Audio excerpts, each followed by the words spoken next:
How often do you work your upper trap, your pecs, and your lats in the gym? It may be making your shoulder function worse, so keep watching to learn why. These three muscles being your pectoralis major, your upper trapezius, and your latissimus dorsi, otherwise known as your pecs, lats, and upper traps, can essentially make your shoulder function worse, and this is why. These three muscles are right around the shoulder joint. They can dictate how it functions, and if you overwork them, they're going to get very, very tight, very, very stiff, and hypertonic, meaning that they're not going to allow you to have full mobility and full usage and utilization of that shoulder joint. How many times have you worked your chest and your back in the gym? Probably 2 to 3 times a week, right? If you're anything like me and you want to build a big chest and back and look good at the beach, right? Especially now that it's summertime. Now, again, there's nothing wrong with that, but compare it to how many times you've worked your rotator cuff or small stabilizing muscles around your shoulder blade.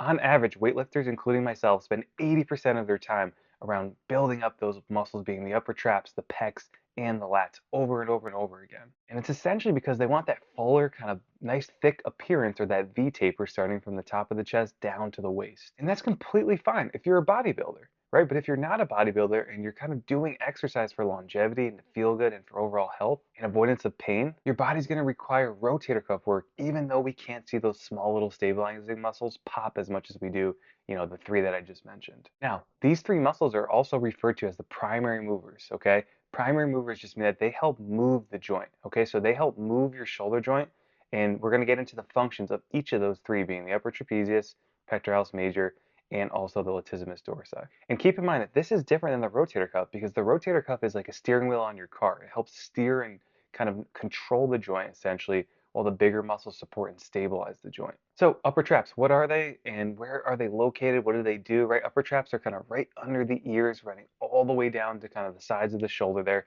Very, very big muscle group. There are actually three different trapezius muscles. There's the upper, middle, and lower traps, but the upper trapezius is the one that we're going to focus on here. Now, it functions to do upward elevation, so it raises your shoulders in a shrug up towards your ears. But not only that, it also does upward rotation, so it helps assist your shoulder blades to pull them out to the side and up and over your head, and helping assist your shoulder to naturally function like it should be.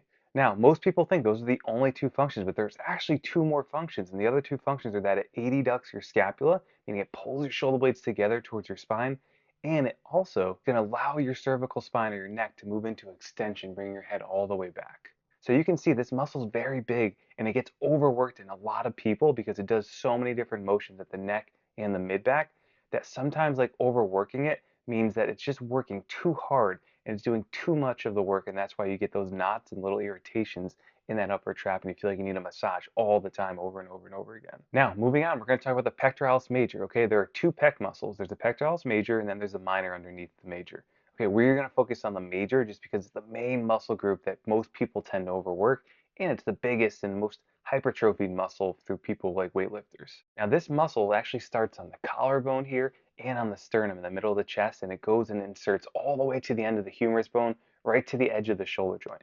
Okay, so if your pecs are really tight or they're overused, they're going to try and pull that shoulder blade forward more, and that's going to tilt your scapula forward, and that can lead to a lot of shoulder issues, like one being impingement. So what is the function of the pecs? Okay, this is important to understand. There are three natural functions of the pecs. The first motion is called horizontal adduction, just a fancy term for bringing the arm across the body. Think like if you're doing a bench press or some type of cable fly, that is the motion that's going to shorten the muscle, bringing that insertion towards the origin. And then the other two are going to be shoulder internal rotation, so almost kind of twisting the arm downwards like this or bringing the arm closer to the body, right, reaching behind your back as well. And the third one is going to be shoulder adduction, or bringing the arm closer to the body, right, letting it return towards the center of the body. And that is going to also shorten the muscles. It does do some other things, and it does help us with our inspiration, meaning like when we take a deep breath in, it does help assist our body to naturally function and move our rib cage as well. But for the purposes of this video, we're just going to stick with the main things and how it kind of works and how it functions with the shoulder. Now, the third and final muscle here is the latissimus dorsi, otherwise known as the lats. Okay, it is one of the biggest muscles in the body, covers the entirety of the kind of mid to lower back area on both sides. It's referred to as wings in some people, right? It's a nice kind of way you can think about it. And what the lats do is they extend the shoulder, they adduct the shoulder, and they internally rotate the shoulder. So very, very similar to the pec muscles, okay? Only one thing that I left out for the pecs is they also help assist us in shoulder flexion, meaning like when you pull your arm up forward like this, your pecs are going to help assist you and turn on with your anterior delts. But the lats actually do the opposite of that. They extend your shoulder. So they help drive the arm behind the body. They internally rotate the arm, so just like we talked about before, bring the arm closer to the body, reaching behind your back. And they also adduct the arm, meaning like when you bring your arm closer to the center of the body, the lats are actually shortening. And the important thing to understand too is your lats have many different kind of origin points and many different insertion points. We're not going to get into the details, but it starts on kind of the middle of the spine and it goes all the way to the pelvis there, and it connects all the way to the shoulder, similar to where it connects with the actual pec muscle on the outside there of the shoulder. So just like the pecs, it's important to understand because it connects to a similar point in the outer shoulder. If the lats are tight, they're going to pull that shoulder into kind of an awkward position, or it's going to limit your ability to reach overhead, which can lead to issues like impingement as well, like I mentioned before.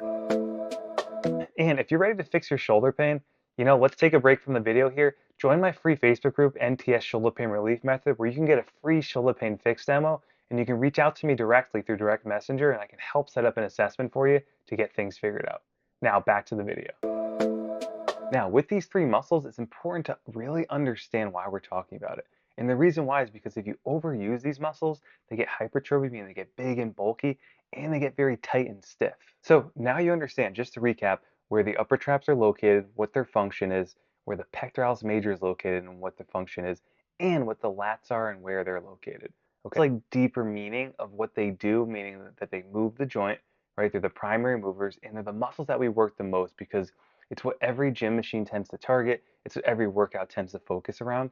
So it's important to realize that yes, you can still work these three muscles, but you want to kind of even it out a little bit by incorporating some rotator cuff work and some stability and corrective exercise. Because if you don't, you're eventually going to lead into issues. And that's what we see every day when we do these calls with people, is that they tend to have too strong of muscles there, and the other muscles just aren't activating enough, and it leads to improper movement of the actual shoulder joint. Now, if you like this video and you want to incorporate more shoulder exercises to reduce your impingement or improve your shoulder pain, see our video on the top 3 exercises to treat shoulder impingement above.